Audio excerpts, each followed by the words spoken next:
warahmatullahi wabarakatuh. Shalom, Om Swastiastu, Namo Buddhaya, Salam Kebajikan. Perkenalkan, saya Saskia Intan Yovia dengan jabatan Penelaah Penuntutan dan Penegakan Hukum Ahli Pertama Calon Jaksa pada Kejaksaan Negeri Trenggalek. Izinkan saya untuk memaparkan hasil video aktualisasi Latsar golongan 3 dan golongan 2 tahun 2024 dengan judul Korupsi Tidak Untuk Dinormalisasi.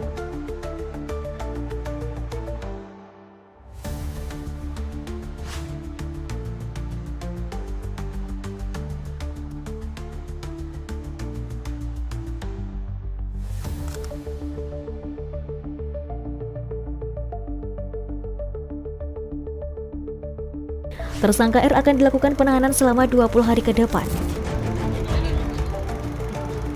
Kasus dugaan korupsi tersebut menjerat inisial AK dan S, keduanya merupakan pelaksana kegiatan dengan sumber dana dari DD dan ADD.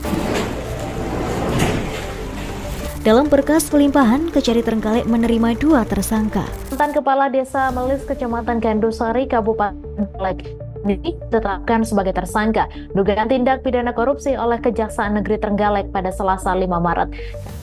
Tindak pidana korupsi selalu mendapatkan perhatian yang lebih dibandingkan dengan tindak pidana lain karena dapat membahayakan stabilitas politik, merusak nilai-nilai demokrasi. Karena lambat laun, perbuatan ini seakan-akan menjadi sebuah budaya yang dinormalisasi dan menjadi ancaman terhadap cita-cita menuju masyarakat adil dan makmur karena menghambat pembangunan pertumbuhan ekonomi dan berkurangnya pemasukan negara. Faktor penyebab korupsi terbagi menjadi 2, yakni internal dan eksternal. Faktor internal itu sendiri yaitu perilaku individu terbentuk karena sifat tamak manusia, moral yang kurang pendirian, serta gaya hidup yang konsumtif. Kemudian sosial, perilaku korupsi bisa terjadi karena dorongan keluarga. Guna mengatasi atau mengantisipasi terjadinya perkara korupsi, upaya pemerintah dalam melakukan pencegahan terhadap pemberantasan tindak pidana korupsi berupa tindakan preventif dan tindakan represif. Tindakan preventif itu sendiri, pemerintah melakukan pengawasan yang dilakukan terhadap aparatur negara dengan tujuan mewujudkan penyelenggaraan negara yang bersih dan bebas dari korupsi, kolusi, dan nepotisme. Koruptor kini semakin mudah dalam ekspansinya, tidak hanya di lembaga Tres Politika, tetapi sudah merambah ke kepala desa, yakni unit pemerintah terendah di Indonesia. Strategi pencegahan seperti penghayatan nilai-nilai kemanusiaan dalam permasyarakatan dan pembangunan sikap mental anti korupsi seperti melakukan seminar dan pelatihan dan juga berinteraksi dengan komunitas setiap hari yang dapat memberikan pengaruh atau manfaat dalam transformasi nilai-nilai Pancasila. Selain penanaman nilai-nilai Pancasila, sebagai seorang ASN juga seyogyanya menanamkan nilai berakhlak, yakni berorientasi pelayanan, akuntabel, harmonis, loyal, adaptif, dan kolaboratif yang nantinya akan menjadikan pribadi SDM yang profesional di sektor pemerintahan. Semakin tinggi integritas bangsa Indonesia, maka akan semakin tinggi tingkat kesadaran guna mewujudkan Indonesia bebas korupsi dan masyarakat yang intoleran terhadap korupsi. Yang kedua, yakni tindakan represif. Untuk tindakan represif, yakni upaya yang bersifat untuk menekan, mengekang, menahan, dan menindak dengan tegas. Dalam wilayah hukum Kabupaten Trenggalek, Kejaksaan Negeri Trenggalek telah menjalankan tindakan represif berupa penuntutan terhadap beberapa perkara korupsi. Untuk dalam kurun waktu 1 tahun ini, telah terdapat 5 terpidana korupsi yang mengembalikan kerugian keuangan negara dengan menjalankan pidana tambahan, yakni uang pengganti. Berdasarkan Pasal 18 Undang-Undang Nomor 31